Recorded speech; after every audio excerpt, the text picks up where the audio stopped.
Chapter 5. Down in the depths of the punched hole watched a mad agent that at first aimed his gun to what he saw high above him. Intruders, happy agents at that. People with no business being inside the headquarters to his employment. Although after a couple moments of assuring his aim with his gun to be correct, he dropped what he was doing. The urge to kill still present, but no longer the only thing on his mind. The awful gases in the air made him cough, it stinging, forcing him to wince his eyes. He no longer could truly see his prey above him, now moving out of his firing range.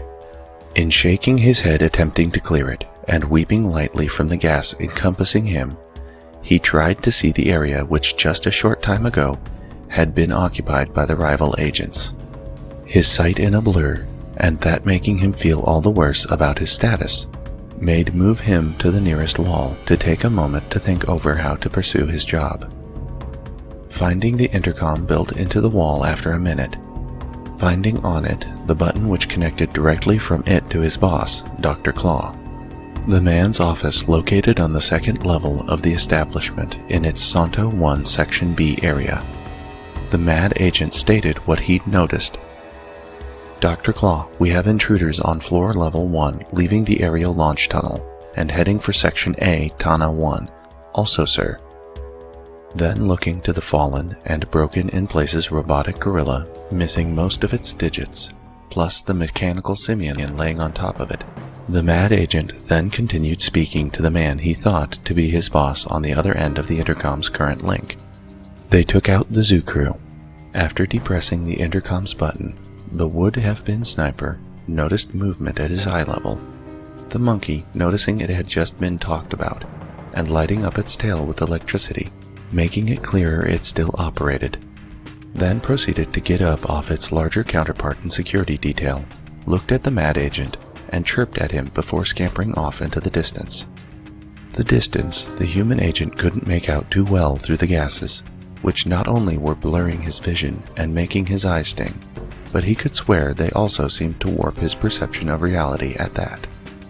Pressing the intercom button again, the agent continued to apprise the man on the other end of its link of his further observations. Correction, only the big one of the zoo crew is down.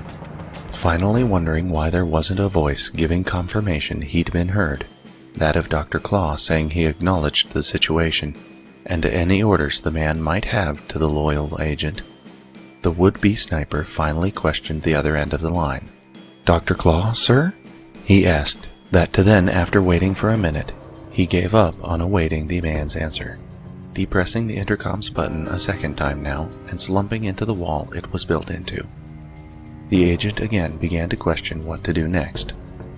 Coughing at the gases by default became his next action. That, and in his fit of heaving his lungs in the act, taking notice of the fact he wasn't alone anymore. Raising his gun again to fire at the newcomer to the scene, he looked carefully around himself to confirm what his senses were picking up on, that there was someone in the room with him. Sadly, through his blurred vision, this was not easy, and worse yet, somehow it appeared he might be wrong about the intruding presence altogether. There didn't seem to be any sign now someone was with him. That was until the person present got within a foot from him. "That's some loyalty you have there. Tell me why you didn't kill them," the man asked the mad agent, smiling at him. The man, the presence that had at least the shape of one. The man didn't look right. The would-be sniper wondered if what he was seeing truly looked like how the man presented himself. The gases, he wondered. Could the gases be causing the other person to look so strange? The other man, through the agent's blurred vision, in his own sense, looked blurred in his own right. He looked to be an image of himself overlapping in on it more than once. A rainbow of overlapping images turning into one another of the person. Distorted and flickering, almost like some form of visual electronic transmission gone wrong. The mad agent, without thinking about it, lowered his gun, in trying to make sense of what he was seeing before him. Moving away from the agent, the phased color-looking man opened his mouth again to talk, although by that time the mad agent had decided what he'd do about the strange man, who looked like an apparition.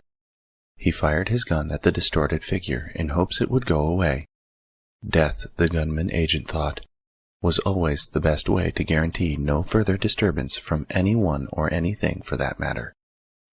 Turning transparent just in time for the bullet to meet with its intended target, the phased-colored man chuckled lightly at the attempt made on his life, before speaking again to the then twice would-be assassin of the last few minutes, turning once again visible as he spoke. "That was an unappreciated attempt on my life. Not that my life really means something anymore.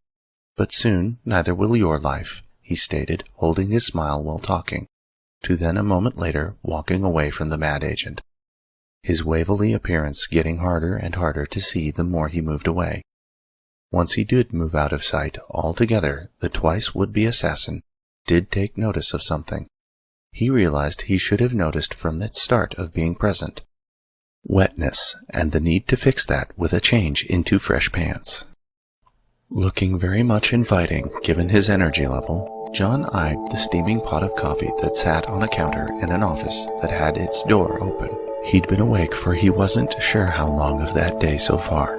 The international start in a foreign land multiple time zones away, coupled with feeling an urge to keep an eye on the dirty archaeologist until he'd been taken in by other happy agents at HQ, to then volunteer into a new mission without thinking at the time about the fact he'd not rested at all since late into the night and on UTC time. He thought about the unthinkable for a few moments, looking at the pot, before Alan snapped him out of his ponderings over it. "Something interesting?" the engineer questioned him, given he could not see what the other was looking at through the doorway which held the site inside. With a sigh, the inspector replied to his friend, "Relevant, but not why we're here."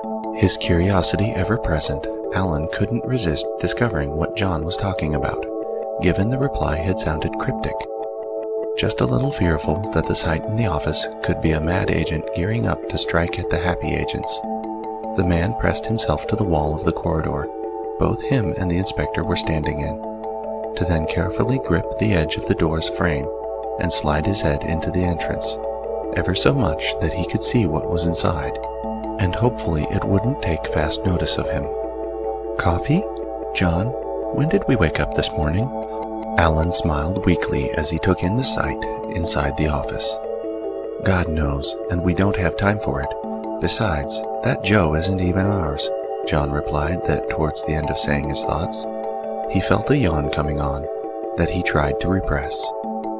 "It's just coffee, and besides, John, it's probably stolen to begin with," Alan replied, starting to move into the office, one arm starting at the same time to stretch out with its hand to grab for the resting pot of dark liquid energy.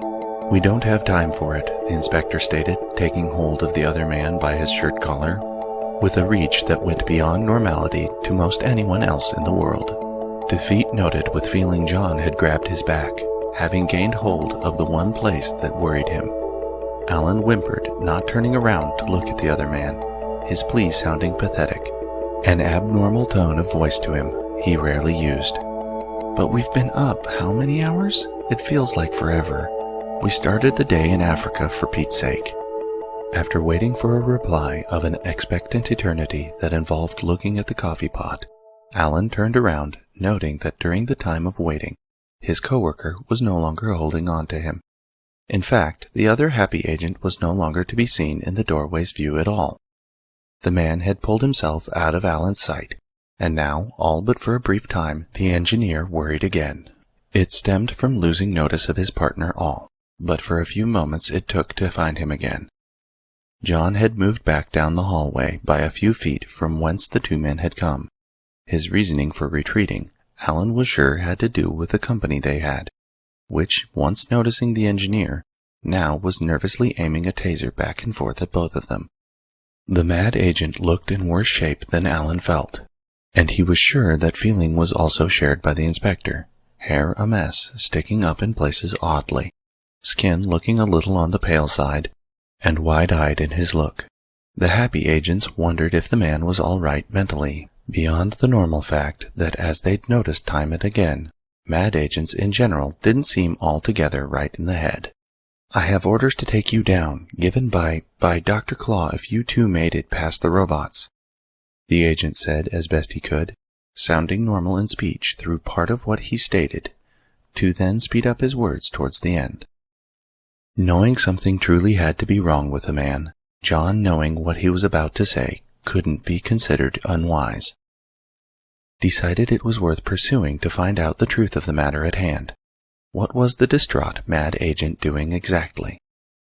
Not that I'm complaining, but you aren't attacking us. Please don't see this as a request, but why aren't you attacking us? The inspector questioned the scruffy-looking mad agent. Holding his head in a show of slight pain, the disheveled man slowly let out with, "Is Happy responsible for what is happening here? If so, just make it stop. I promise I won't attack. Just make it end." "Make what end? We're here to confirm something is wrong, which, by the way, you talking seems to infer that. Plus to discover if Dr. Claw is actually leaving mad, which got confirmed shortly after arriving here outside the mountain this place is in," John asked, puzzled by the mad agent's reply. "Dr. Claw isn't gone. I didn't tell you he's gone, that's for sure. Something is wrong here," the agent to the counter-organization answered, sounding like he was not only shocked, but also confused at the same time. Seeing now beyond a shadow of a doubt the mad agent needed help, John turned to Alan, the unthinkable act he'd contemplated earlier, now seeming like a good idea. "Alan, grab the coffee, and if you can, 3 cups to go with the pot. We're going to have a chat with this man, and I think the caffeine would benefit us all." In Dr. Claw's office, Lewis tried his best to keep his distance from Terry. Terry, having pulled the sword used in an attempt on the life of their boss earlier that day from the wall, was now waving it around in the air wildly.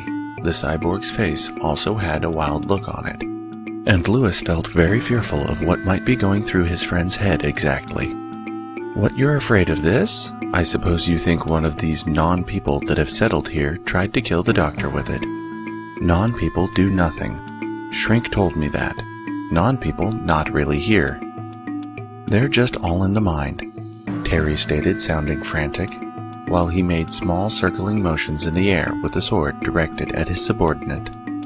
"Terry, I think those power surges are affecting you since you're part machine. Second, I think they are real, and not the result of you getting a concussion from a fight. As much as I hate Happy, I don't think they're the cause of what is going on. Have you visited some of the levels that haven't seen much renovation here? The non-people have to be the ones causing this." The larger man answered and stated his thoughts to the other, holding up his hands, palms out-faced, trying to show the elite mad agent he didn't want to be harmed by him. "Crazy weird colors and a worse smell? I don't want to go there. You can't really order me around. Remember, you're my subordinate. Remember? Hey, remember when we were new here? You once told me of how you asked the boss if you could handle this sword. What about a fight right now? I'm up for it," Terry told Lewis as he stepped forward a little, swinging his sword around more, now and trying to dare his friend into fighting him. Getting out of Terry's way as he slashed the sword at him, Lewis made a suggestion. "Listen, how about you put that extra energy to use? Gadget and Cape Man are in here, you know. They beat the zoo crew, and even though Nick said he'd take care of them, although I have my doubts, he's never been the most trustworthy of people." Still playing with the sword, Terry waved it fast in a rocking of a right-to-left motion, pointed in the air while replying to Lewis. "I've never trusted Defecto much either. Hey, say, why don't we make both take on the Prozac guys together? You hate the engineer's guts. As for me, another round against Happy Steel? Why not? Sure, I've lost every fight I've ever gotten into with him, but I have the feeling today is my lucky day." "Only you, Terry. I don't think I'm needed for this fight. Besides, if this is your lucky day, that means you could take both those guys down. Maybe even discover what those non-people are and what's going on. Think about how nice it would be to kick their butts and do Mad a massive favor." Lewis almost replied in the sound of a plea to his friend, backing away from the elite mad agent as he continued with his sword play. Terry giggled at the words said by the grunt, to then take the sword he'd been holding to under one arm, to do a chicken impression to his friend, sword under his wing while in the act.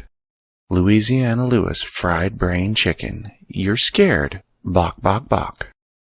"I am not scared," Lewis shouted at Terry in reply to the other man's mocking bird movements at him. Click came the noise that signaled the locking of the door of the office. This action, not taken by Lewis or Terry, made the two men stare perplexed at the door, wondering how such a thing could have happened. Lewis took the initiative and started to walk over to it to unlock, he hoped, the mystery and the door. Unlocking the door got stopped after the grunt had only walked 3 feet towards it. Unlocking the mystery as to how the door had somehow sealed itself shut, that presented another mystery unto itself. Standing before Lewis stood the source of the action taken to the door. This is what the mad agent could only assume as much, because now he saw Terry and himself were not alone in the office. Revealed from an unknown concealment, not only was there one person present, at least what could be called in a sense a person, there was a whole grouping of people present, all looking to be scattered images of themselves, their forms in definition unstable, and a moving kaleidoscope of color flickering wildly. Why not be scared? That would make sense right now, the phased person standing in front of Lewis asked him, and in the afterwards of his questions, looked to Terry. The man's question, while directed at the face of the one before him, clearly also meant for the only other normal-looking person in the room. "What are you? I assume you have something to do with what is going on," Lewis snapped at the being lightly. Walking around Lewis, who wasn't fond at all of the action being taken by the strange-looking intruder, the phased man stated, "We're mad agents, just like yourselves, of course. Well, sort of. We were agents working for Skolex Enterprises, back before your boss, Dr. Claw, wasn't the boss, and before he renamed Skolex to being mad, to spite Dr. Focus for hating the word." Knowing he'd somehow gotten to the grunt, the phased man moved in closer to the currently active agent. Lewis, having never once broken eye contact with the stranger, could now see the being in better detail, and now the changed proximity to him. The phased man, as he continued on with his speech, hazel eyes watching the eyes of the other, white with black, gold and blue flickering around as the man spoke. "Focus and Claw made us. We are agents created by science to be undetectable by any standard audio and visual recording equipment, and the human eye. Now, are we responsible for what is going on? That would be a big yes," the words said, spoken with a grin. "And what would it be that you're doing to HQ, and to us?" Lewis asked the being, his eyes still unwavering in their gaze at him. "When Focus and Claw created us, shamefully by mistake, they shifted us into a different realm just beyond your perception," the phased man answered before pausing, ready to take in, watching for a reaction from Lewis at hearing him. Walking back to where he was standing from the start of being visible, to the two mad agents, the vocal phased person then continued his explanation, the others of his party still unmoving as he spoke the words. "It took us ages to discover how to fully emerge back here and interact with this world again. This other place isn't a place where good versus evil happens. It is only a place to philosophize and hypothesize about the universe. Living in that realm has made us better people. We just want to make you better people, so we're sending all of Mad there." In continuing the action he'd taken up doing from the start of seeing his friend/co-worker talk with the odd being, Terry finally spoke up from his absent-minded digging into the office's carpet with the sword he'd been holding. Its sharp end, by the time he now opened his mouth, had now twisted out all the fibers in the spot it had been moving in clockwise. "But you said we should be afraid. Being better people, my ass. You're not helping us. This is revenge." "So much for the observation. You aren't the sharpest stick of the bunch, Mr. Skinny," the vocal phased man answered him, his eyes narrowing at Terry as he did so, feeling rage and fear starting to boil in him at the same moment. Lewis now questioned the phased man again. "Can we stop you from doing this?" "That would be a no," the vocal phased man replied, his grin turning into a full smile by the end of saying the words. Upset, the elite mad agent started to wave the sword he had in hand at the bunch of strange-looking agents he considered former employees. Then, thinking better of his choice of weapon, proceeded to change which one he wanted to put into action. With a mental command, he opened up the concealed energy cannon in his right forearm's underside. Now he smiled. Now he had a good way to blow off some of his extra energy. Plus, at the same time, have his actions come to good use by it. "But we can still try," Terry told the phased people, shouting as he blasted a hole right through them, and right through the locked office door. He figured that should end the threat presented by the strange beings, right there and then. He also figured with Dr. Claw gone for the moment, the elite mad agent figured the damage couldn't be pinned on him. As the smoke from the blast started to clear, it became clear only one of Terry's guesses was right. That true, Dr. Claw would be in the dark in knowing who'd damaged his office. Although not true that he'd stopped the threat that was being still somehow carried out by the former employees. Not all of them had been destroyed in the blast. Some were still present and seemed to have the wisps of smoke from the fragments of the door and nearby demolished wall become part of themselves.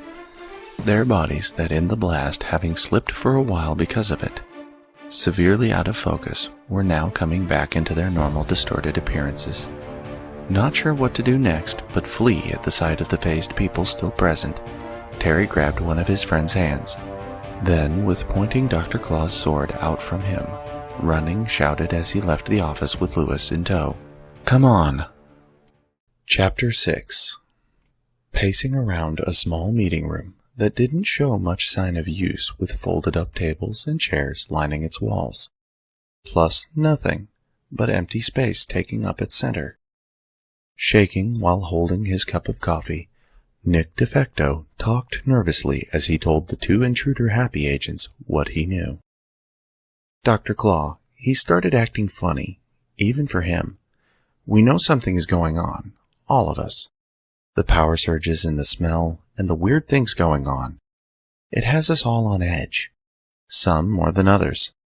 That's why he isn't gone. The boss Claw would never abandon us. Everything is all right and good. But you can fix it? If Happy truly isn't behind it? You can?" His speech stopped as he opened his mouth to yet speak again, but then, thinking that it could be unwise to do so, throwing the contents of his mug out onto the floor without focusing the act on any direction, Nick looked at the counter-agents to the happy ones that now had entered the room. Seeing Mad's only active elite agent and the company's most favored grunt enter in from behind the happy agents, gave the security enforcer reason to pause, and wonder if what he'd just been doing could land him in hot water. As their informant gaped in their direction, seemingly in a state of shock, of the two happy agents, it was the inspector that finally spoke up. He knew the man's speech was hard to understand, and needed more clarification than what the disheveled mad agent had said already. "We can and will get to the bottom of what is going on. I'm not sure what else to say without you saying things more clearly," John said, almost sounding demanding as he spoke. Observing the coffee on the floor that seemed to have been thrown to the ground for no apparent reason, Alan smiled a little as he nudged his coworker to look at the sight, then pointed out what he thought to be a prominent factor to their predicament, although more specifically to dealing with the mad security enforcer. "That could help matters strangely now," the engineer said as he pointed to the brown liquid, before putting his hands in his pockets and shrugging. Terry, who's had enough of what felt like wasted time to him, pointed the sword in his grip into the mid of John's back. Then, joining his friend in feeling the need to push things forward, Lewis made the next move, but not by weapon, but by words. The goon wanted the game more under his control and out of the hands of a man he considered an untrustworthy loon. "I think he's said all that he can say, Inspector Gadget. If you want more information, you will have to help me," Lewis stated angrily. Realizing now what was going on with the guard's silence, which given the words were also in the company of a sharp object pointed into his back, John voiced his near-concluded guesses. "Mr. Largo? A sword or a dagger? That is a surprise given how high-tech you guys operate." Shifting a little, and trying to move away from the sword pointed into his back, which Terry then tried to keep in contact with John, the inspector continued talking, but to different reasoning than before. "You know, that doesn't make me want to do my job. Help you. I assume it's help you with whatever this mystery is of Mad's trouble, and Dr. Claw leaving it behind. Also, even if I'm wrong, and it's something else you want me to do for you, for Mad, that is not happening. I'll do my job, I swear. Don't hurt me. I'll do my job, Nick said, after fishing his taser out of a pants pocket. The nervous man now shifting his weapon yet again between the two happy agents before him. His words sounding like panicked pleading. That came from his feeling of like he'd been caught in a horrible act. Lewis, feeling he knew the best way to deal with the matter of trust at hand, that of dealing with the happy agents, and not the frightened mad one, grabbed his insurance off Alan's back that would force his hand in the matter. Alan immediately responded to the act in turning around to the grunt. You get him out of here. Out of Mad headquarters. You get this back after you've done so, Lewis stated to the engineer with a slight curving up on the edges of his lips, glaring all the while as he spoke. I was the only thing the engineer could think to say, being unsure what to make of what was going on. Feeling dumbstruck, he looked between Lewis, Terry, and Nick, back and forth, plus also at his cape in the grasp of Lewis. Alan wished he could think of a better way to continue words and actions, although mainly with looking to the mad agent Lewis, he found himself in the rare predicament of not knowing how to proceed. You know I want you dead, but that isn't important right now. I need you to get Mr. Defecto out of here, and to a safer place. Me having your magic cape ensures you will do this, and will come back here, Lewis continued to tell Alan his forced orders. Can I turn around? John questioned bluntly, meaning to direct the statement to either mad agent behind him. Silently, Lewis signaled Terry to move the sword away from the inspector's back, none too thrilled with the request, but feeling obliging about it. With a sour look on his face, the elite mad agent complied with his friend's request. Once John no longer felt the sword's tip in his back, he turned around to face the pair of co-workers/partners in crime. Alan can't leave here without the cape. We came in through the launch tunnel Dr. Claw used to leave here, John told the mad agents. He and Alan had dealt with before on other occasions. Knowing at least some of their behavior patterns because of that fact, the inspector hoped those patterns wouldn't hold up here. There are other exits from this place which flying or being a robot freak aren't necessary to leave here, Lewis replied before pausing and realizing he'd just made a mistake. Looking over from himself, he caught sight of Terry looking at him, looking a little saddened by his poor choice in wording. Only Hayward. Terry, you are not a robot freak. As for how to get out of here, Defecto can lead the way. You just protect him, Lewis continued, with at first keeping his attention fixed on his friend, then changed on to the happy agents. But I can't really do that well without my cape, Alan told Lewis, with worry in his voice. Well, don't I know that? But in any case, it's a winning situation. You help him get out of here, or you die giving him a better chance to get out of here. Got it? Lewis replied, wickedly smiling at the engineer. Feeling the most extreme means was needed to deal with the situation, John put out one of his hands in front of himself at Terry, palm open. No action taken on the bionic inspector's part, but that. It was enough of an action, however, to jog the memory of the other cyborg as to what the other man could do from a device concealed within both his palms. An EMP pulse gun. The mad agent knew this definitely was worth acknowledging, having once seen it personally handle a former mad agent some time ago. The elite mad agent, fearful, then dropped the sword he'd been holding. Give my friend back his cape, John demanded of Lewis. After shaking his head in disbelief at seeing at first just fear enter his friend's face, to then watch him drop their employer's sword, Lewis, feeling very amused about the moment, commented his thoughts to his boss. Terry? How can you be so dumb? He doesn't have a gadget in his palm. Nothing is there. Lewis, give the engineer his cape, Terry shouted at his friend in reply. Shaking his head no, Lewis complied with the request, still feeling bemused by the redhead's fear of the quote-unquote threat he was facing. Looking scared, Nick looked at John, and then to Lewis. Then repeated the action again before moving to Alan's side. John, seeing this, then asked Lewis what he felt was one of the big questions that needed asking right then. Explain what is going on here, Largo. Order him to take him out of here, Hayward, Lewis replied, not feeling the need to tell the happy agent what he wanted to know. John?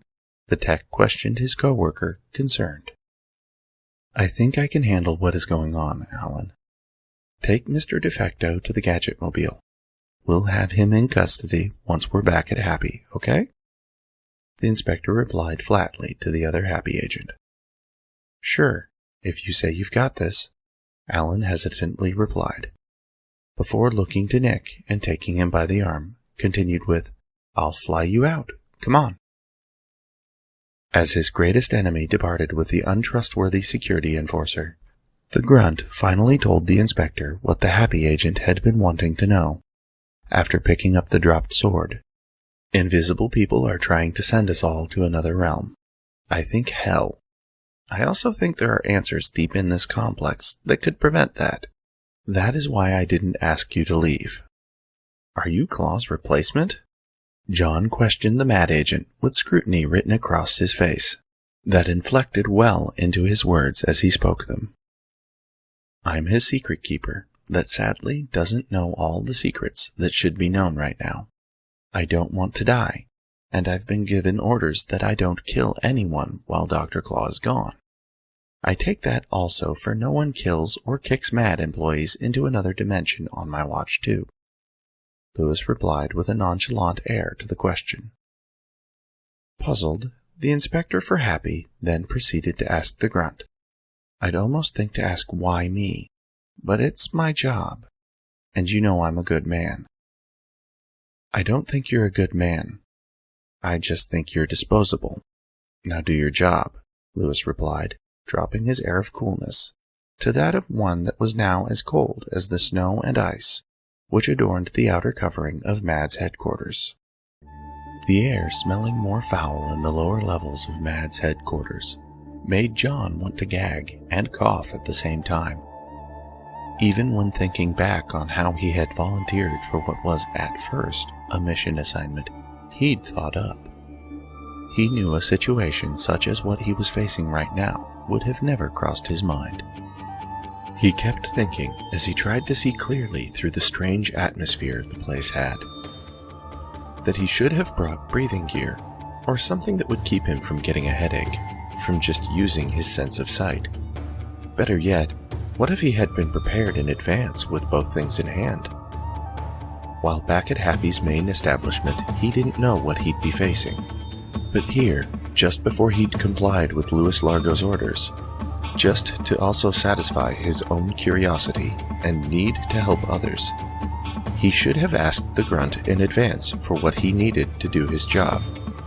Thinking on that, given how well the mad agent and him got along, thinking back on how the man had been ready to kill him for science the first time they met, the inspector doubted that even if he had asked for what he needed, the mad agent wouldn't have given him it. Likely he guessed the man would have laughed at him and told him tough luck, now go suffer and like it. Striking the intercom button, which connected itself to Dr. Claw's office, John, feeling he could no longer continue his time on the 19th floor of the complex carved into the depths of Mount Everfrost, he told the grunt his thoughts, minus the ones he knew to reserve, speaking of in good judgment. I don't think I can go further, not without some help for breathing, and something to help me make better visual sense of this. There isn't much air down here. The atmosphere, it's something else, John said, with towards the end of saying the words, coughing them out. Have you discovered what is causing this shift into the other realm? Are there more of those invisible agents down there? Lewis demanded through the intercom at the happy agent. I need help. I think if I return to Happy with my report of this investigation so far, they could further it along. As for... The reply abruptly got cut off by the inspector choking lightly on the atmosphere, as it further invaded his throat and lungs, thanks to him talking. After pausing for a few moments in an attempt to help himself the only way he could guess how, which was breathing through his nose, in hoping that would help his throat with less of the strange gases rushing into his lungs, he continued speaking to Lewis on the other end of the intercom, now speaking more slowly than he had been before. As for these invisible people, I have a theory how to see them better. How? The mad agent goon questioned him. Closing his watering eyes while he spoke, John then answered the one-worded question. One of my gadgets. I have a UV light. It might help uncover these guys being shifted outside of normal range of vision. Verbally, the cyborg inspector then tried to call on his gadget ultraviolet light to uncover itself. This, he discovered quickly, could not be done. Not that the implant was malfunctioning or anything, although his voice had no machinery problems. What laid in his throat was just what he'd been born with, except for the flexible carbon fiber dots which had been embedded into its tissue. His windpipe just didn't want to comply with his wishes. It hurt too much, and luckily for him, this fact didn't mean he was forced to only call up one of his gadgets one way. He could still do this in a less showy manner. Call up the specialized light through a simple mental command of the device. Light exposed and pointed outwards from himself. Squinting through the gases through its beam of violet, he did catch sight of what Lewis wanted to know if it was there or not. The invisible people the grunt told the inspector he might encounter in the lower levels of the counter-organization's headquarters. Faint outlines of human shapes which barely could be made out. They were near impossible to make out through the shifting gases whirling through the air. He, however, wasn't hard to make out to them. They now saw, with the happy agent's attention fixed on them, that they'd been spotted. They, now seeing that he had a gadget with him that could uncover their existence, started to head over to him. Reflexively, John widened his eyes in fear at noticing this new development. "Can you see them?" Lewis asked impatiently over the intercom. Repressing the urge to cough, John replied to the mad agent simply with, "I don't want any further help from Happy, Hayward. I think I can get out the rest of the employees. We, meaning those of us here working for MAD. I'm sure we can come up with some way to stop this, and also get deeper in than you. Remember, I'm sure something in there is causing this beyond these people," Lewis snapped in reply to the inspector. Going into an elevator after he'd decided he no longer at that moment felt like communicating with the grunt over the complex's wiring, John spoke softly to himself over the matter in which he found himself and who he worked for, plus everyone else inside MAD's headquarters. "Not that you people don't deserve to go to hell, but avoiding it, Largo, I think you need Happy's help." Choking after he'd said his thoughts, shocked that even spoken in a low voice, the gases which engulfed the area he was in still managed to cause him pain, and made him wish again for some form of instant relief.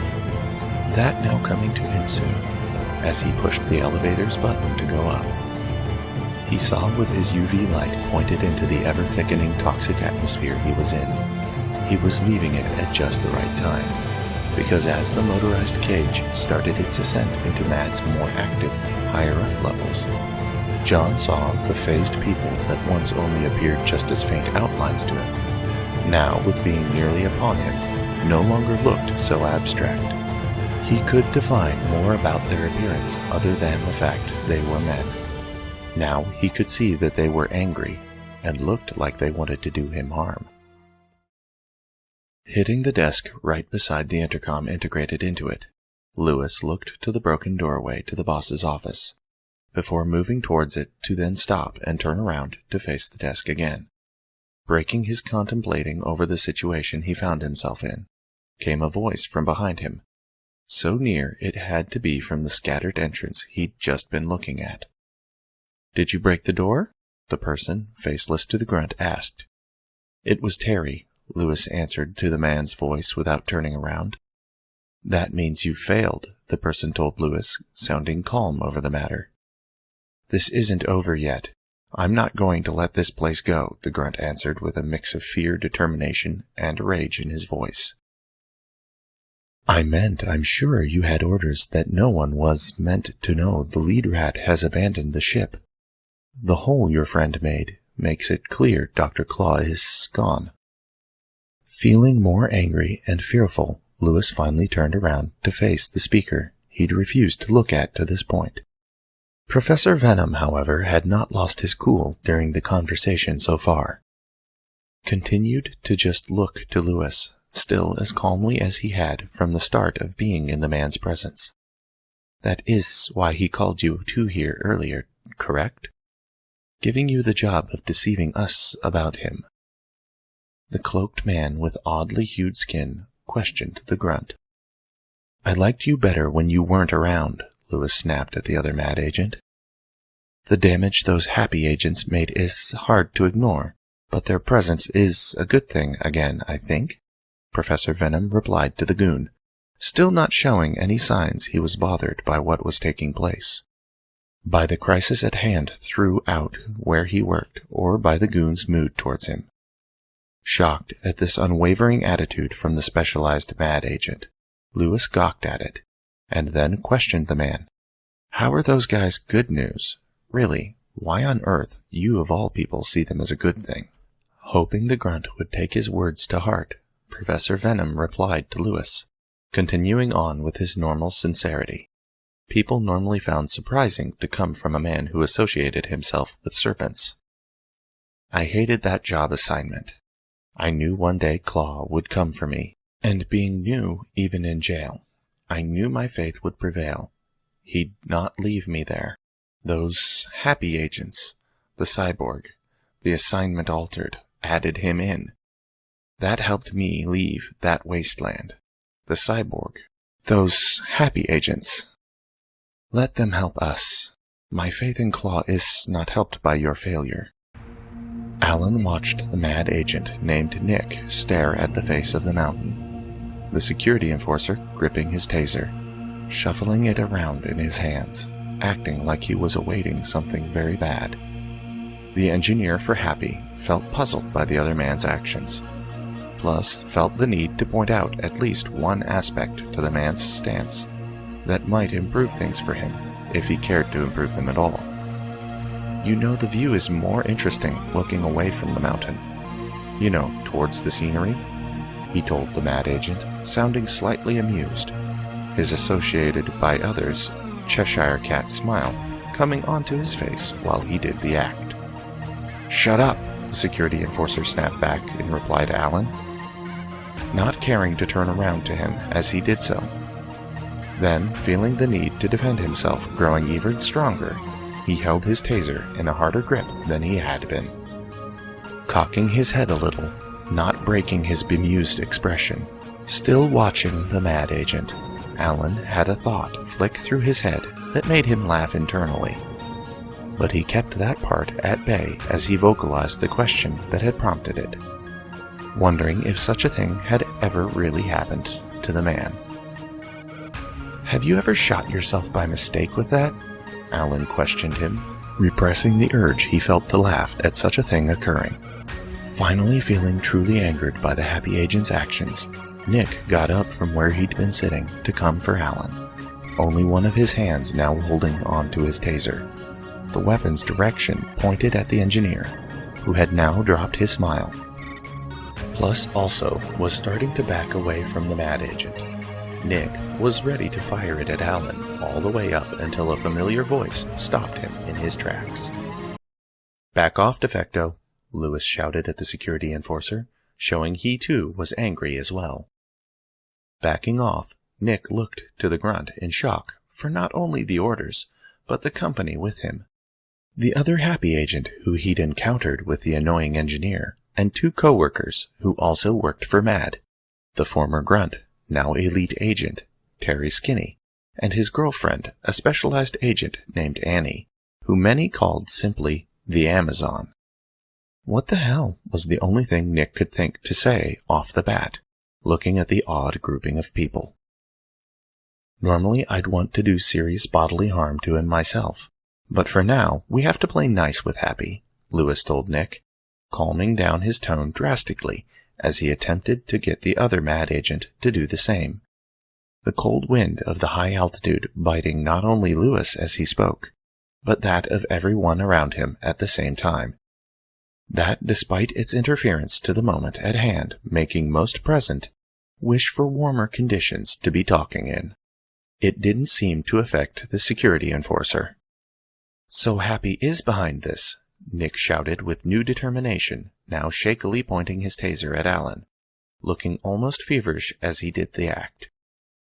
In a whisper to Lewis, and a nod of his head to Nick by the lightest of means, John asked the goon about his thoughts on the security enforcer. "He's not one of Mad's brightest, is he?" I don't want to discourage the moron, but damn, I want the tech dead," Lewis replied in a voice he hoped was so low the inspector working for Happy wouldn't hear him as he spoke. Shaking his head in disbelief, John walked away from the company he was with to grab away the taser held tightly in Nick's hand. The act didn't go quite as planned on the inspector's part, for when he grabbed away the weapon from the mad agent, the security enforcer had been so ready to fire the weapon, it got shot into the Happy agent's hand shortly after he made contact with it. "Wow and yow, that's a strange mix there," he said, jumping the weapon from the fired-on hand into the hand not hurt. "It's a fun rush," Terry stated, grinning as he thought back on events. The inspector feared to think what they could be, even though he knew they likely were just harmless to the elite mad agent at least. "That should have taken you down," Nick asked in shock to the inspector, wide-eyed as he did so about the impossible event he'd just witnessed.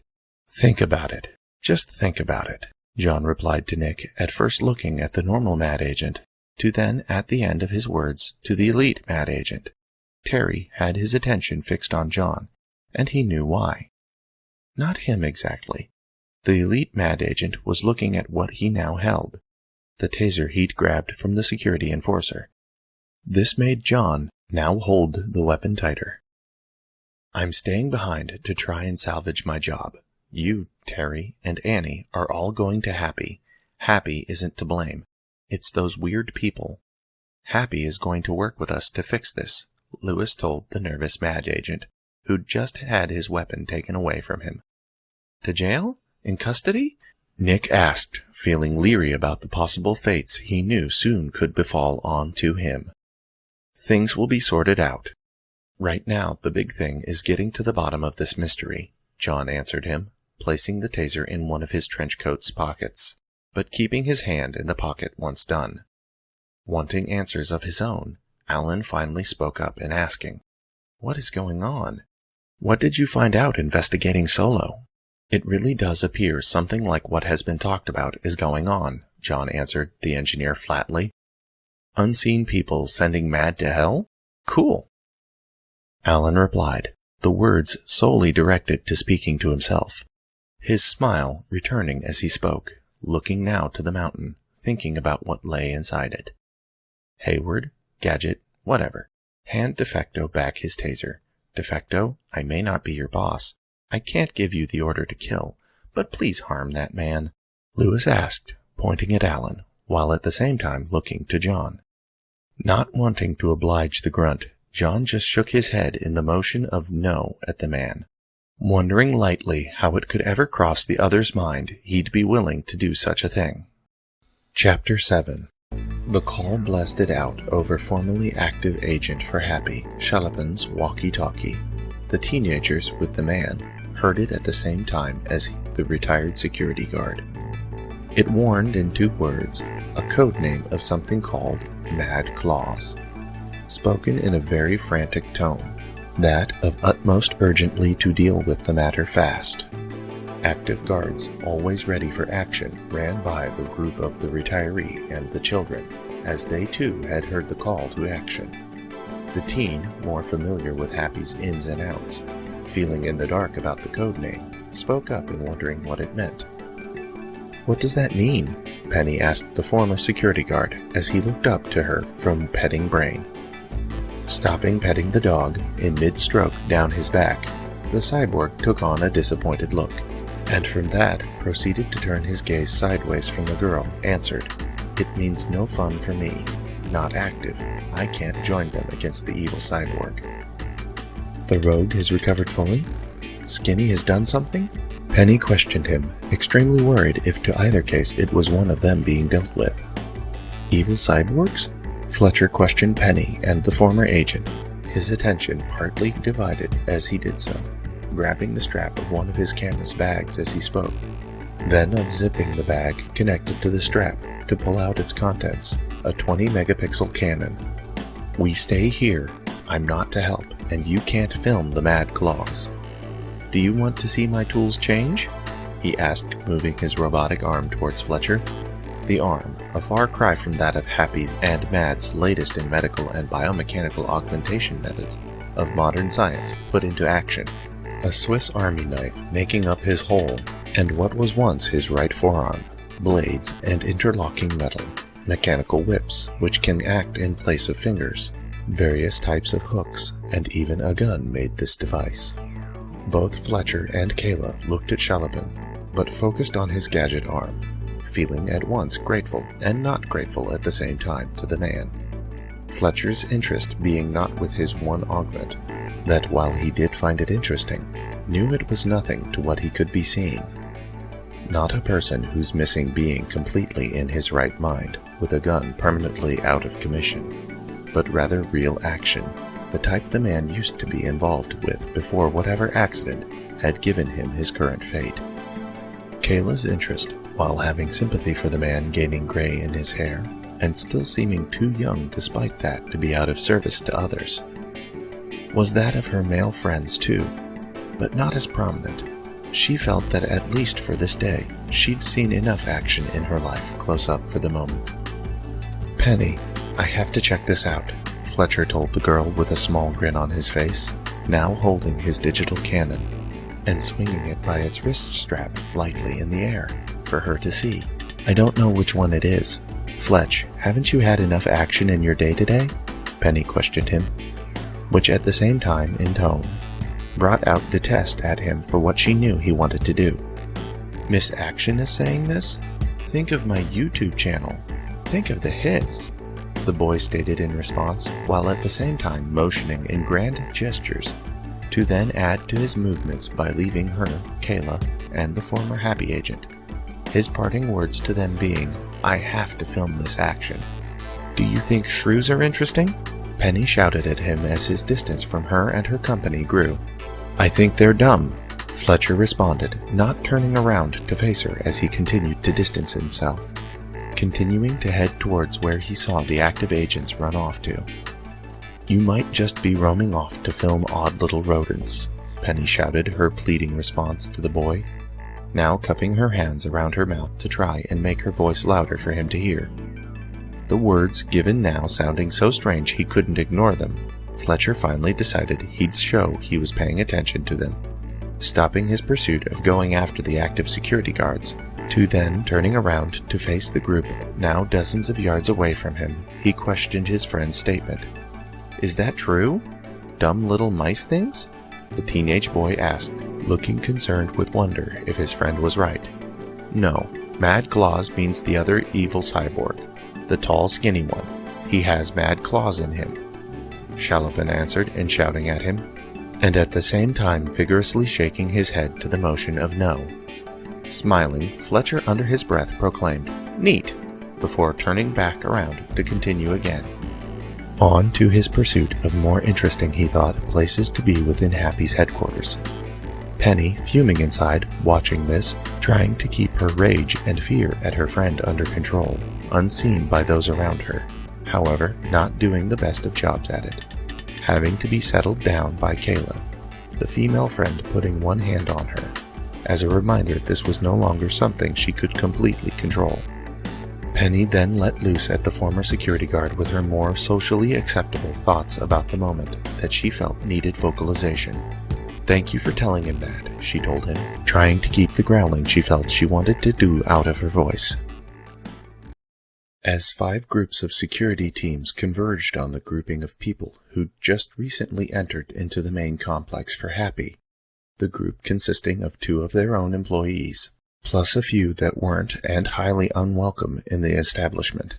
One of the 2 members belonging to Happy for employment in the group spoke up to the unwelcome of the pack, the mad agents.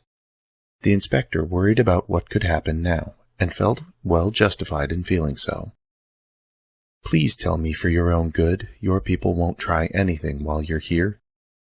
He questioned the 2 men and 1 woman that worked for Happy's counter-organization. No answer came, but the woman, Annie, made John more worried about the current circumstance he found himself in. She was eyeing the teams of guards as if she were a predator trying to single out the weakest of a herd of animals. Each staff member of Happy, John suspected, was an easy victim for the Amazon to tear into. Although he soon discovered his fear was unfounded as he listened in on a question she asked her mate in, John was sure total confidence. "So which of these men have you taken on?" she asked in a sweet voice to Terry, thin-lipped, grinning, as she looked out at the Happy staff surrounding them. "None of them," the blue-eyed elite mad agent answered, now flexing his talons in the tips of his fingers. This act and vocalization not going unnoticed by a guard, who'd been acting like he was ready for a fight since coming onto the scene. This enraged him, and forgetting to act professional about his job, then proceeded to make it known why the mad-created cyborg made him upset. "It took weeks to heal from the scratches you laid into me, you effing bastard. Damn that you'd forget that, you piece of mad, crazy technology. You should be—" The Happy security agent yelled at the elite mad agent before the inspector, working for the same side as the guard, cut him off with, "This visit isn't about the last one. Please calm down." The act didn't happen as fast as John hoped, because it took the grouping noted. Some of the guards having to grab hold of the man, to then a guard even grabbing away the hurt security staff member's gun as a precaution. Then, as the enraged man glared at his coworker for relieving him of it, that's when the tense moment ended. The cause, being a distraction, now entered in onto the scene. Other people working for the Global Protectorate that didn't normally get into squabbles with wanted criminals, the security teams of withholding onto one of their own, then proceeded to let one of the company's engineering teams through the group. The various members of Team Launched Bug greeted Alan and John warmly. Before one of Alan's closer friends, Jesse, spoke up and questioned him to the note of, "You guys have some form of challenge for us? Gas masks is an easy solution to part of the problem. Seeing straight is another," John answered for his coworker. "What do you mean, seeing straight?" Jesse asked the inspector, looking at him oddly. "An unreal environment. Seeing what is waver and coloring being off. It messes with the head. Only my UV light gadget helped a little, but John replied, hoping the engineer he wasn't too familiar with understood his wording. Alan he didn't question, knowing what he was talking about. Jesse Marshall was a different case than his forced house guest. Jesse and him only met up when inside Happy's HQ, and only then when circumstance called for meeting with the rest of Alan's team. His words had failed badly, very badly, he noted, because not only did Jesse fail to understand his wording of what was taking place within MAD, visual-wise, in its deeper workings, but so did Alan fail to understand what he had said. The failure on his part then leading the 2 engineers to questioning him at the same time with the single word of "What?" in trying to get him to tell them a better description of what he was telling them. Not being sure what to say at all now, John answered the duo's single-worded question as best he felt he could with, "It freaked me out. I'm sorry, it got me scared. It allowed me to see those people part of the way out from being invisible. Maybe if you had an infrared light combined, you'd see them in full," came a hoped-for answer from a source unseen to the Happy and Mad agents alike. "Who said that?" Nick asked out into the crowd surrounding him, turning his head this way and that, trying to find the source of the voice that also everyone else was trying to locate. Used to working in the thick jungles of Ecuador's cloud forests and Sao Paulo, in locating predator animals and people alike to that nature on the fly, Annie, shoving aside the security staff that tried to block her way, located the unseen owner of the voice that had spoken up. Then, with strength that shocked every man present but the ones who worked for Mad, proceeded to lift him up by his hair off the ground, which forced the boy to drop the camera he'd been holding. Fletcher cried out in pain as the female Mad agent held him up, examining the teen, the security teams now focusing their attention solely on her and her captive, drawing their guns on the pair, the focus of the inspector now no longer on attempting to get his colleagues to understand what he was trying to tell them about Mad's headquarters, but to now on trying to prevent what felt to him like a disaster in the making. "Mad woman, put down the kid. Happy agents, drop your guns," John shouted in panic, looking at Annie, to then switching his head around and looking at the grouping of the security guards. Sighing, the specialized Mad agent, rolling her eyes at the act, dropped Fletcher to the ground, the result of which then led to a number of things. The 5 teams of happy security guards lowering their aimed weapons, John sighing to himself, seeing the drawn guns put down, plus the shaken teenager rubbing his head, wincing still in the aftermath of being hurt, now picking up his fallen camera and checking if it still worked after its unexpected drop. "I'll take him elsewhere," the nearest security guard to the boy stated, grabbing the kid up by one of his arms, making sure he could query the teen before he got hauled off. Likely, John wagered back to an interrogation room, Ida's office for practicing in, or where former agent Chalopin would normally be hanging out. The inspector stopped the guard in his tracks as he started to move away with his niece's less than polite friend, by taking hold of the man. "What do you know about dealing with invisible people? I can't imagine that's covered in yours and Penny's school in classes," the inspector asked the boy, sounding puzzled, and also having a lot of concern also enter his voice as he did so. "Nothing. I just happen to understand a little about the light and color spectrum. Also, I'm self-taught. Haven't you ever used the internet?" Fletcher boasted as the guard who'd been holding on to him then proceeded to break away from John, the member of the security staff not thinking the conversation could be relevant, then starting to walk off again towards his intended destination with the kid. "What did you do?" Penny asked as she ran into the mix of people to greet her strayed friend. "I helped your uncle," Fletcher answered, smiling as he complied with his forced walk away from the group of people. Feeling utterly shocked about the deed she had just been told about, but had not witnessed in action, Penny stared dumbfounded at her Uncle John, not believing her classmate could have done anything at all to help the inspector in his job. Realizing his niece's shock of hearing her friend's help to him might go beyond that mere fact, that it might also extend to the friend being led away from the group he was in, John knew the young lady needed more explanation as to why her classmate was being taken away by an agent of Happy's security staff. "Yes, but look at the company we're with right now. Penny, he can't stick around," the inspector told the teenage girl, hoping she'd realize she wasn't in the best of places to be in, like her friend once was. Looking around her now, Penny took in the sight of the company surrounding her uncle, his co-worker, and the man's team associates. Lots of staff employed in the area of being in the security division of Happy, plus also the reason she noted the guards were thereabout. Employees of Happy's counter-organization, MAD. 3 employees, and all of them, strangely enough, not wearing handcuffs. 2 agents she had never encountered before, but knew had to belong to the malevolent agency of destruction, then the one she had encountered before, and more than once at that. Terry gave her a twisted smile at seeing she recognized him, before questioned her about events since the last time they'd really been in the vicinity of each other. "Ever get lucky with that boy I set you up with? I've been out of the loop on your puppy love relationships for a while." Penny glared at the elite Mad agent as being her idea of reply to him. Then she turned to her uncle, and trying to keep the negativity she felt towards Terry out of her voice, proceeded to ask the inspector, "Let me help you with whatever the case is you're working on, please? I'm not a novice to being around people like this, Uncle Fletcher." You know the standard answer to that, John replied to her with a strange mix of emotion running across his face. The mix being standard disapproval with frowning about the matter, but at the same time knowing he couldn't really do anything to stop the teen, even though he'd tried to do so time and again. Plus, to add in the continuing factor of her presence normally helped him with cases, he smiled lightly, knowing she'd likely yet again be valuable help with the current case he was on. "Thanks a lot.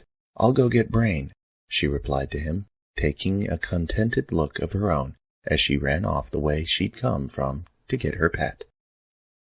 "All I know is what he tells me," Jessie stated, pointing to Alan, before continuing with, "But does she ever listen to you?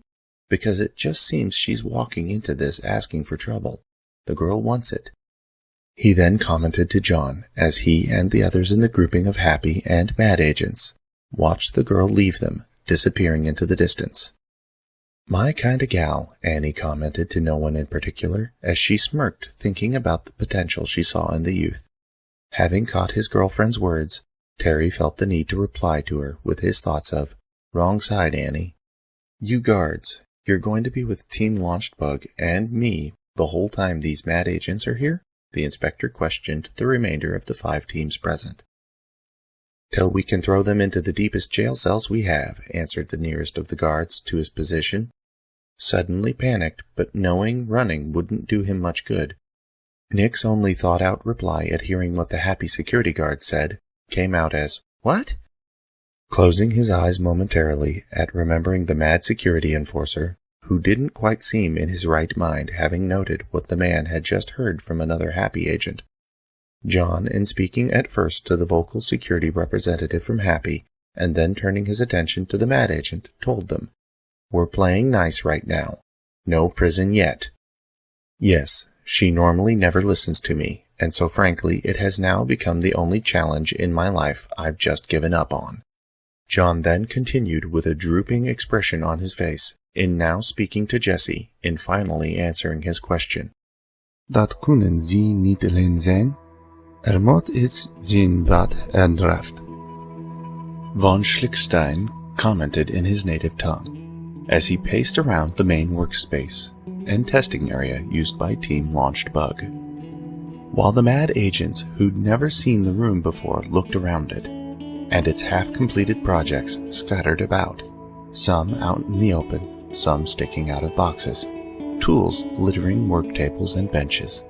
Plus, most of all, the noticing of blast marks that scored the walls and ceiling in some places. Alan, knowing those not on his team hadn't the foggiest what the man had just said in Dutch, then made a request of the second in command of his team. "English, Vaughn, please." The leader of Team Launched Bug pleaded to the man gently. "It can't be just them. There has to be something powering it," von Schlickstein answered in restating his comment in English, none too happy about being forced to accommodate those present who didn't understand the words when he'd said them the first time, although then in what he considered to be the best way to say them. Well, the whopping question is how to locate the technology powering the shift that's causing Mad HQ to go to this other place, John voiced as he looked in between all the members of the engineering team present.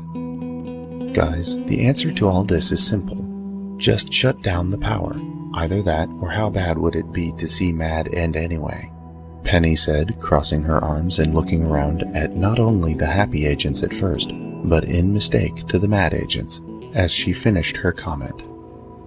In agreement with his master, Brain nodded his head at the girl, although Terry, seeing the teenager's pet seem to relish the idea of Mad's headquarters come to an end, decided he'd tell both of them, coming over to them, what he knew of the situation that Penny didn't know about that only Mad truly knew of. It's not simply a matter of flipping a switch on a circuit breaker to power down our HQ. We don't pay for our electricity. We're tapped into the country's power grid, so that means in order to help us, the whole WSCC section of the grid would have to go offline. The words spoken with then the following action from the elite Mad agent being a threat to the dog, one hand bearing the talons at its fingertips to the animal, a threat he normally only used on people he felt the dog deserved. Brain, remembering his history between himself and the mad agent all too well, remembered the last time he'd been witness to Terry in the presence of another K9. Opening his mouth, he bared his teeth in turn to the presentation of Terry's unsheathed metal talons. Terry, too, remembering the last encounter with the dog while Brain had been present as a witness, backed off of him, retracting his talons back into his fingers. Happy could call in a favor on that, shut down that section of the power grid long enough for it to be discovered what is truly causing this dimensional shift. But I doubt even with our good and, I might note, legitimate government connections, that shut-off of the power won't last long, Alan told the group of people present on Hole. How deep does your HQ extend into Mount Everfrost? John asked, looking between mad agents. As far as we are allowed to go, 20 levels. As far as we've gone, Annie answered with giving a brazen look to Terry, before continuing while still looking at the augmented mad agent, coyly, to say, about 4 levels more than that. Although the rest is so sealed off, we haven't considered it worth it yet to try. We need Dr. Claw back. He knows what is going on, Nick shouted, not directing his statement to anyone in particular. His visual focus still being on a score mark he'd first noticed when entering the engineering team's workspace, that was wedged in between the ceiling and wall to the far right of him. Does he need to hear sing? Von Schlickstein questioned, eyeing the mad security enforcer. He was starting to wonder if man was mad himself, and not in the angry sense of the word's usage. Would you like a nice padded cell? Jesse asked Nick, grinning and raising his eyebrows at the mad agent while speaking the question. Jail cells aren't padded, John stated, in thinking that Alan's work buddy, rarely in his company, was confused. I wasn't referring to a jail cell, the engineer replied, dropping his smug look and turning to the inspector as he spoke. Returning to the real matter at hand. Okay, we need to work fast, but the environment is hostile, for more than the normal obvious reasoning, Alan said, feeling the need to fix what was starting to become a derailed conversation to a very important meeting. Gas masks can be done. I'm sure there are some, somewhere in storage. As for entering the area that seems to mess with the brain on visual processing, came a reply to the lead engineer of the team, from one of its younger members, a woman named Martha Kwolek. Turning to John, she continued on to say, Inspector Hayward, I know what to do about that with you, but as far as anyone else is considered, you might just be the only person who can go in to do this job of getting people out, plus putting an end to what is going on once and for all beyond the short blackout. This has to do with my cyborg augments, doesn't it? John asked the female engineer, making a face as he did so. Not thrilled at all that what made him special, while useful, was what could be helping him in the coming job. Having it click fast in Alan's head what Martha was talking about, he burst out with saying, I know where this is leading. John, your sight magnification gear. It could be altered to help you cope with how you make sense of what you're looking at. Just so long as this changing of that attachment doesn't mean you altering me personally again, John told the engineering team's leader as he watched the man open out a shelf built into one wall, to then grab some small tools out of it. I'll have to modify it on the fly as needed, Alan answered, pocketing the tools he had just grabbed, putting them into vest and pants pockets. So how will you see things right? John asked his friend, as the man stuffed the drawer back into the wall. Was all Alan could think to say. He went wide-eyed, realizing he'd failed to think that far ahead in his plans. Luckily for him, he wasn't alone in having to think about the coming situation in which him and his assignment/friend would be facing. His team, which for the most part always had his back, was with him in full today. Without making him like you, a unit like yours could be assembled fast, von Schlickstein commented, giving his team leader great relief. Shifting around a little to make herself feel more comfortable in a situation that more and more was making her feel worried, Annie broke into the conversation about coming mission, her words hiding her feelings showing more confidence in them than she really felt about events that were soon to come. "I know what I've heard of you guys, but really? Do you think you can do this just as some duo team?" "I'll help," Terry said, the words being uttered so fast after his girlfriend's question. She in turn had to question him in thinking that he had not thought through what he'd just volunteered into. "Terry?" she asked him in shock. "Our friends, our co-workers. We owe them that much," Terry answered, turning to Annie. The look on his face, the sound of his reply, both spoke of determination, his want to help, a feeling not shared by Annie. "Honey," the female mad agent said, starting to speak to Terry, taking him with one hand by his chin before she continued on and saying, "While I love you, there is no we in this. I am not risking my life for those guys. I'm not crazy. No, not going back there. Although I'm not feeling too keen about being around here either," he replied, shooting looks around the room, then around at the happy agents present. Moving towards the door to the workspace as he eyed the engineering team, his path predicted, soon blocked by members of the Protectorate's security that had chosen to enter the room. "We could send someone in remotely to help out on the case," von Schlickstein spoke up, as if talking to the grouping of people on the whole, his attention not focused on any person present as he spoke. He had his gaze fixed on the task of opening a drawer and pulling out an item of its contents, a device that looked like a collar with stiff metal wires protruding from it, that then had sensor chips attached to their ends, then branching off two of those, two more stiff metal wires, but with miniature semi-transparent computer screens on them. This device, it is linked to a robot of sorts. Holographic, it can touch to a limited degree, plus it can send and receive information. It won't be restrained by a normal human body's limitations. The second in command for Team Launched Bug continued, now holding up the device for everyone present to see it. Penny, taking an interest in the odd-looking piece of technology, after walking over to von Schlickstein, then proceeded to ask him, "Let me see that." Once von Schlickstein had handed it over to the teen, she then eyed it further, to then walk over to Brain and place it around the dog's neck. Jesse, frowning, wasn't amused by what he thought and voiced openly about what the teenager had done. "This is a joke, right?" the team member of Launched Bug asked in a sarcastic tone of voice. "Penny?" John asked his niece, feeling almost as skeptical about her action as Jessie was. Now, feeling she had to defend herself, Penny started to explain the reasoning behind what she'd done and why. "Brain talks to me all the time through my tablet.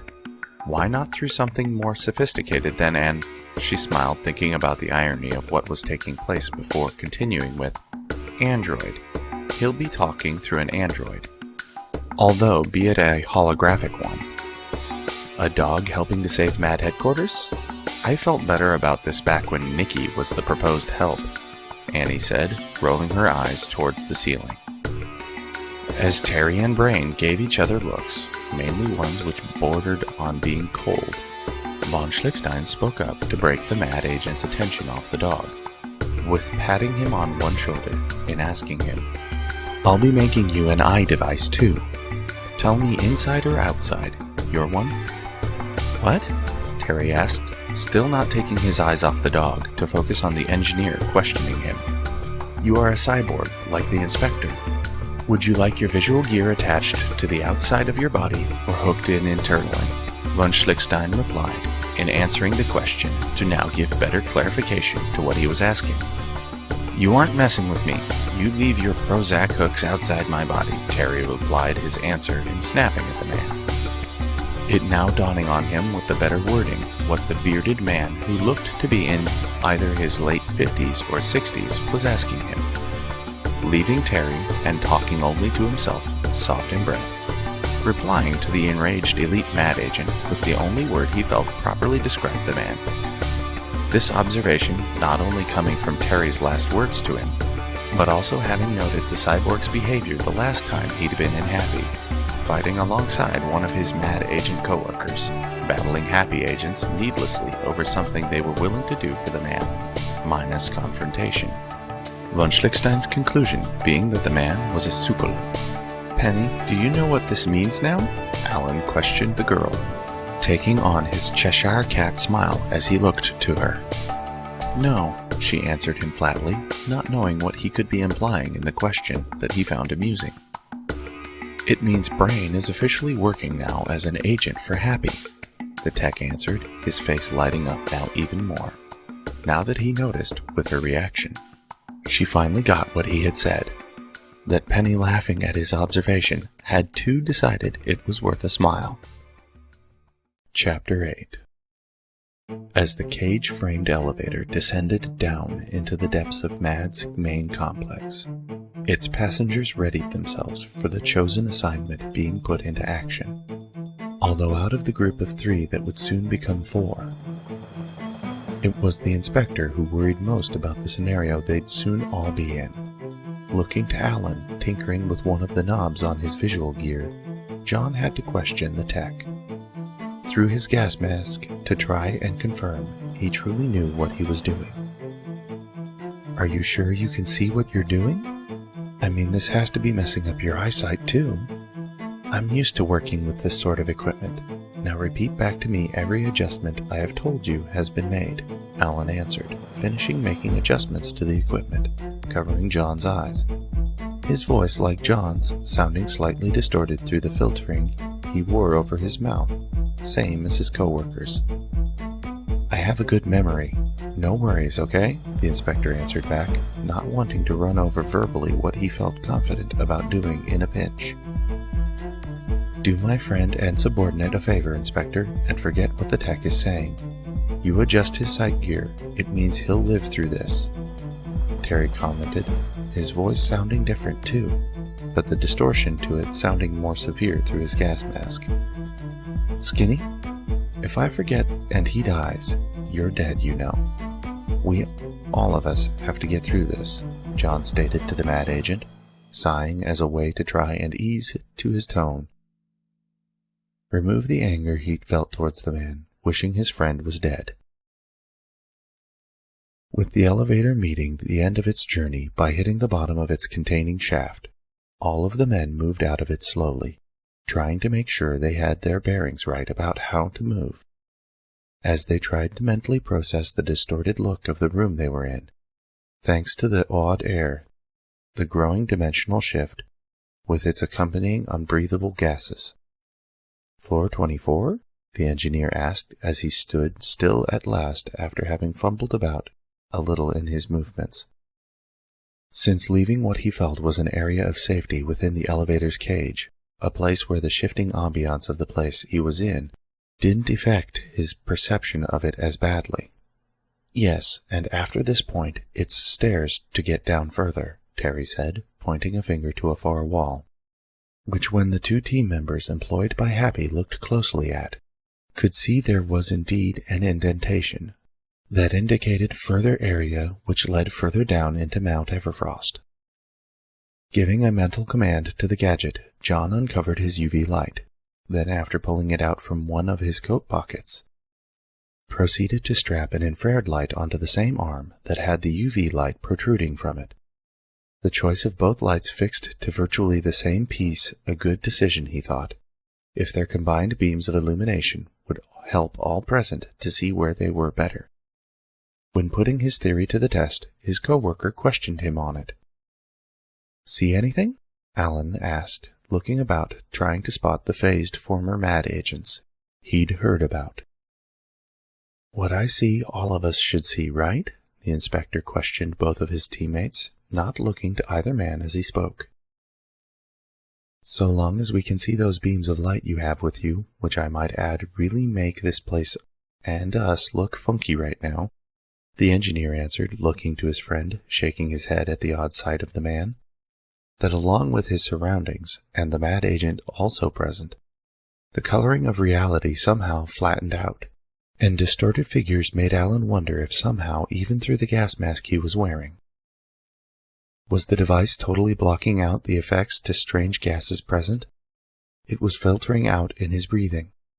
Because if somehow it wasn't, even though he'd never done drugs before in his life, He had a very distinct feeling what he was seeing was what he'd heard others describe as a, quote, strange trip down acid lane. Yeah, but first we continue forward, John said as he lifted up one of his pinky nails to place a call into Happy. You still have homework from school and from me, Ida stated as she placed a pile of papers with a pen on top of them on the counter at which Penny was sitting, alongside with Brain, in the workspace area used by Team Launchedbug. The dog resting his paws on the keyboard to a computer using the counter as its resting space. The teenager's friends grouped in close by, seeing the doctor for the first time since they'd left her to visit with the former Happy agent, who'd been thrilled to meet them. The doctor, then with multiple titles to her name, looked expectantly at the high school student, ready for a reply from her. As she still held a book under one arm she knew the child needed in her work. Penny, however, didn't share the same enthusiasm about the work, well, at least the schoolwork she was being asked to do. With barely looking to Ida, Penny told her in brief what she thought of her extra outside-of-school homework. I have more important things to do right now. I've heard what you and Brain are doing right now, and you don't look really active. Look, he's just resting there with his paws on the keyboard. CCCCC isn't a message to your uncle and his team. That's just a pressed-down key. Your dog needs to lay off, Ida replied to Penny in frustration, motioning as she said the words, although most of these gestures given made towards the girl's pet and not to her. Brain, rest yourself off the keyboard, Penny replied, nudging Brain lightly to move by poking at him.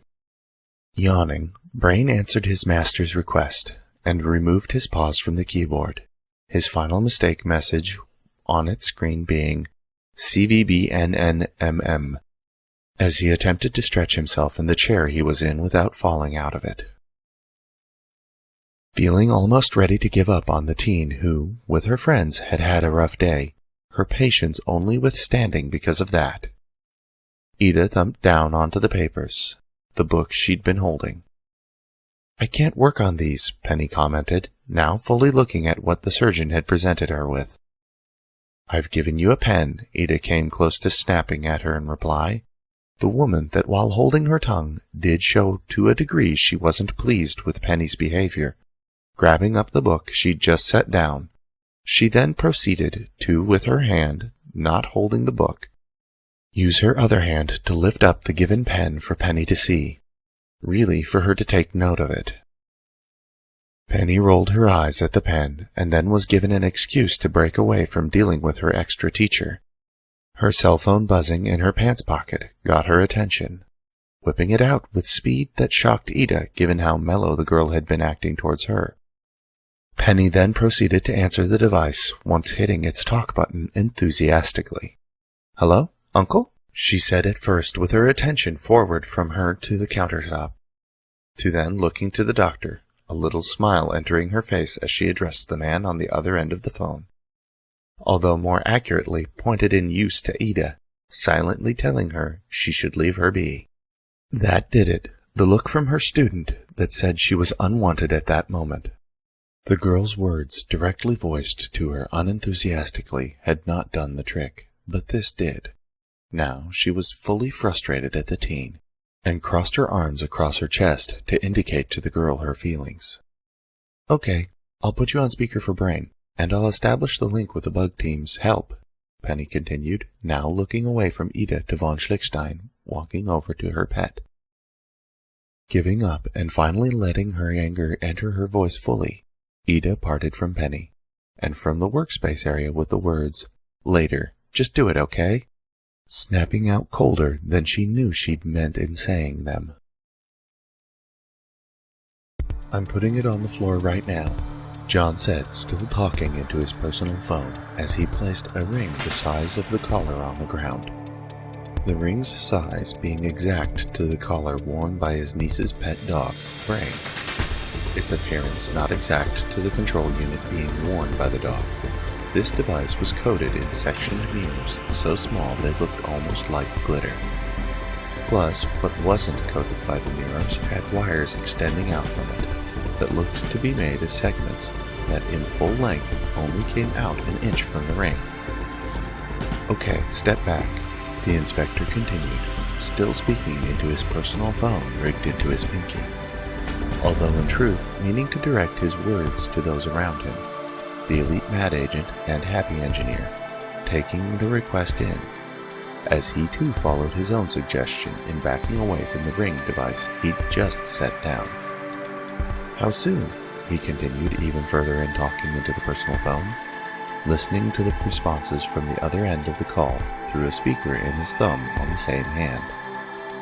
Believing it was him who John had directed the question to, plus also further still believing he knew what the question was in regards to, Alan answered his friend/co-worker's question. "I should think within moments." "That is what Penny is talking about. It's the WSCC section of the power grid. It's going to be turned off soon," John replied to Alan, shooting the engineer a look before glancing around the room they were in, expecting the power to be shut off at that exact moment in time. "We're going to be blind down here," Terry commented non-enthusiastically. "I have a flashlight," John replied, lifting the right gadget containing finger to try and make a point to the mad agent. "That pen light in your finger isn't a light, it's a joke," Terry replied back, now snapping lightly in his tone, which even through his face coverings, John could still make out the man was now pissed to some degree, by a scowl that could be seen in his eyes. Scowling in return, John defended himself with words he hoped would turn out to be true. "This will all work out in the end, I'm sure." Having neglected to have his hand with built-in phone near his ear and mouth for the past minute, in Alan, Terry, and himself suddenly hearing indistinct talking coming from it, the inspector quickly lifted the hand with personal phone back to his ear and mouth to hear what Penny was saying on the other end of the line. "What's that again?" he asked, hoping the team had not realized he'd made a mistake in listening to her at a crucial moment.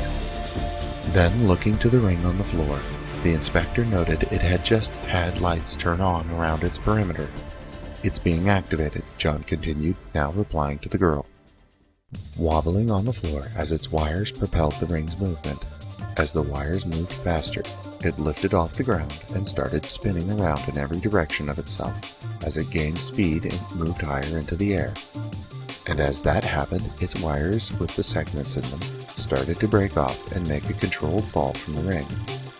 The pieces, however, didn't hit the floor, but found their way to different points in the air where the light the ring gave off came as most visible. As they placed themselves in the air on the light, it slowly became clear what the segments were doing. They were forming out a body in abstract, and helping then in turn to place the light to flowing in on itself.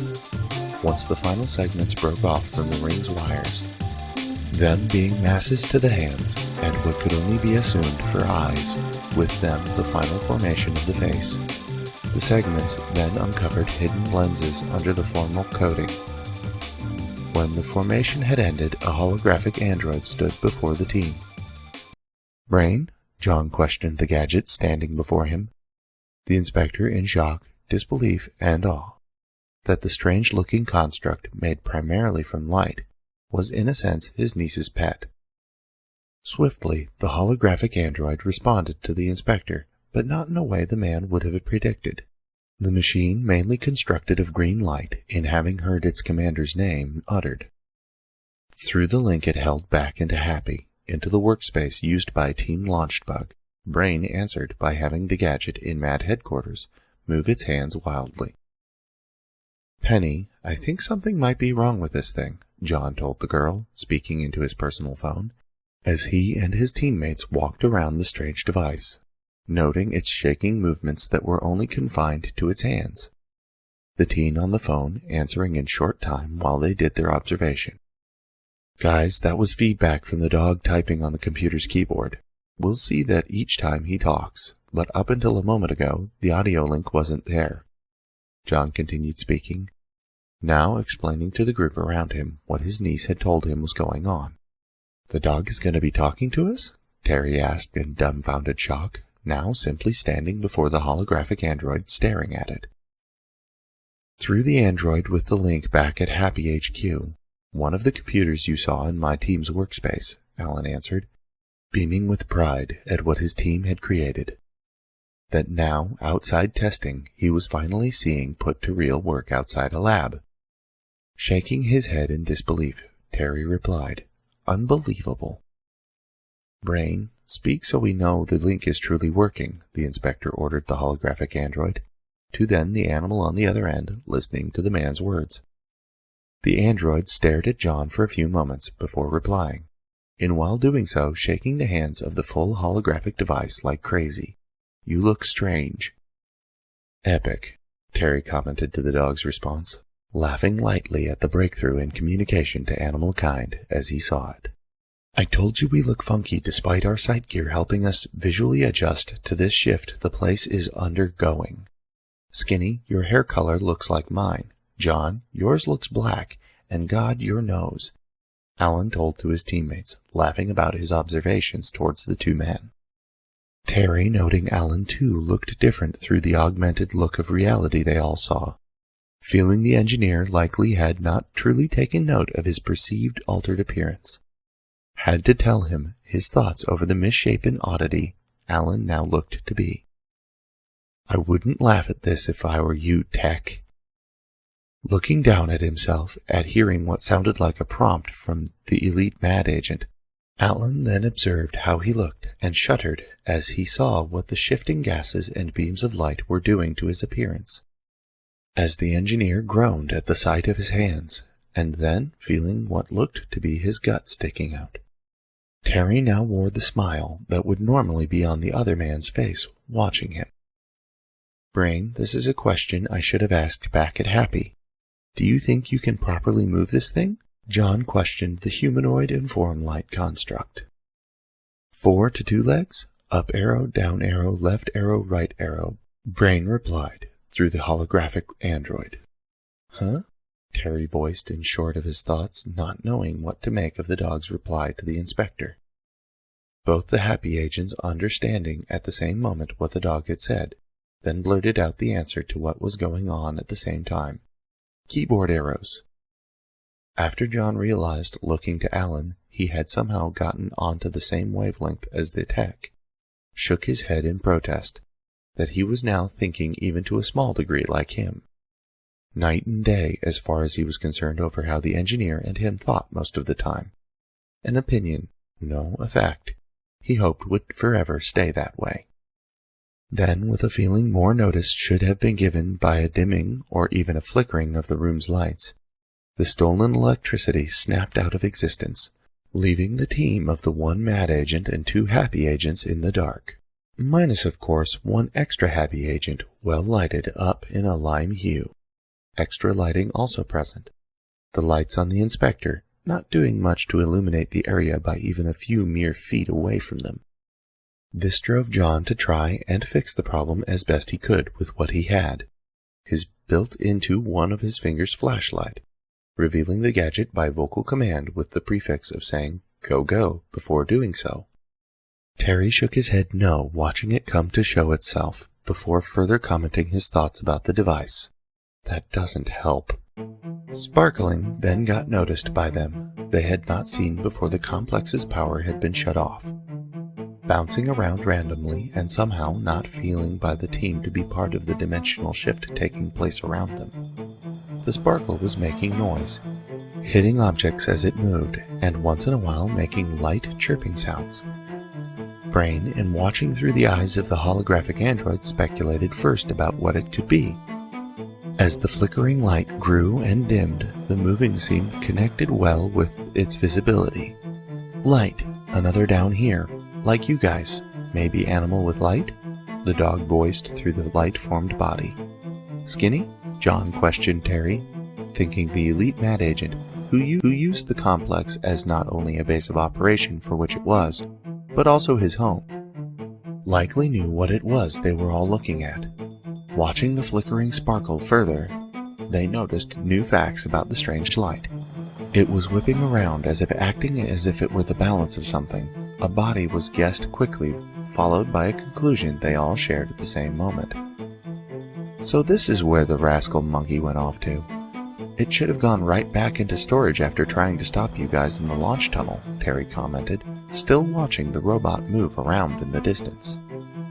"Maybe Largo sent it down here, for certain, reasoning," Alan guessed, remembering the fight he'd had with the small metal simian earlier.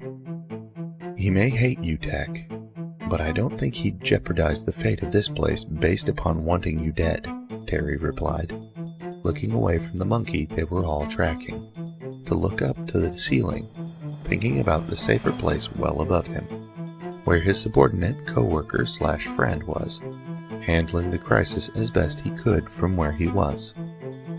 "Maybe it's acting out of sorts because of the shift going on. Those power surges could be affecting it," the Inspector for Happy commented, still watching the monkey bounce around. Brain, taking in the thought of the power surges he'd heard about, then proceeded to wave about the arms of the holographic android, after noticing the surges didn't seem to be having any effect on the gadget. The dog in typing voiced through the machine, "Too dim to see. You know, it's almost a shame those surges are gone now, at least for the moment. Real lighting down here would be helpful. Skinny, you lead the way to the stairs. We need to do this fast," Alan told the mad agent, now looking to him and not the pest that had attacked him back in the launch tunnel. Caught in the light of the beams thrown outwards from John and the soft glow of the holographic android, Terry motioned for the trio to follow him off towards the stairs. The elite mad agent, thinking back on the power surges, adding then thinking of a fact of observation he thought he might have missed, questioned the inspector over the stray thought that had taken him by surprise. "I don't believe this, and also I might note those power surges were fun while they lasted. Inspector, I won't believe it more if you tell me you didn't really, and I mean really notice them yourself." "A little. It felt like some kind of weird rush trying to pump me," John answered him, as the group, he with Terry in the lead, walked down a short flight of stairs, which led to an incline leading further downwards into the carved-out mountain, towards its more lower areas that had not had human footsteps fall down upon them in years. "It sent me I don't know if I'm going to miss those surges or not," Terry commented, grinning as he thought back on the surges more. Unexpected and unwanted, given not only being a member of the team, if however an odd one, plus a dim light source, Brain, through the holographic android, left the group, and started back up the flight of stairs, back into the room the team had just left. "Where are you going? We need to discover the source of this mess," John questioned the house pet, in control of the gadget, now nearly out of sight from him. "Energy," Brain answered through the holographic android, that now, within its dim glow, having disappeared from the view of the men, now left them in what felt like tiny pinpricks of light to guide them forward in the eerie darkness that surrounded them. In the workspace used by Team Launched Bug, Penny questioned her dog's actions too, as the animal sat with his hind legs in a chair, plus his forelegs with their paws tapping away at the keyboard of the computer before him, punching away at one key-coded commands and arrow keys to control the holographic android he was controlling from afar, the dog wagging his tail happily as he worked away at his business. "Brain, what are you up to?" In reply to the girl's question, the dog turned to her and smiled as best he could, before switching his head back and forth towards the computer screen, which showed a live video feed from the holographic android's view of the room it was in, back deep inside Mad's headquarters. The video feed showing mainly darkness all, but for the glow of the hologram and a different note of light. The chirping monkey, the little self-powered source of energy that had a tail that coursed with its electricity. Realizing then what the pet was up to benefit the mission at hand, Penny, turning around to von Schlickstein, asked him what she saw as a prominent question about Brain's remotely controlled toy. "How fast can that holographic android move?" "Untested, but at least as fast as if someone walked at normal pace around a room. That's as far as we've ever made it move. Why do you ask?" Von Schlickstein answered, and questioned the teenager at the same time, fiddling with a few hairs of his beard as he did so. Brain is about to attempt to light up the place better for the guys. Alan mentioned that Monkey's tail is like some kind of energy whip. Could you picture what would happen if my pal got a hold of that ape? Penny told the engineer in reply. Pride in what was going on, what could come to pass, but at the same time worried it might not happen, that for lack of speed determined by default design built into the remote-controlled gadget. The device might not be up to the helpful task being undertaken. Catching what Penny had just said, von Schlickstein moved in more towards the grouping of the high school students, clustered around the genetically engineered dog, taking a hold of the rim of the back of Fletcher's chair for balance, to then catch a better sight of the computer being used by the dog. He watched the strange creation he and his teammates had made, attempt to catch the mad-created piece of technology that was now howling at the gadget and grabbing at it. "Go grab that monkey, dog," the Dutch engineer shouted as he watched the happy and mad machines move about by live video feed. The man hoping the words encouraged the animal right because as he said them. Beyond the thrill of what he was seeing, he wanted to see happen. He knew for a fact he couldn't offer the canine a dog biscuit to prompt him into doing what he saw as a trick otherwise.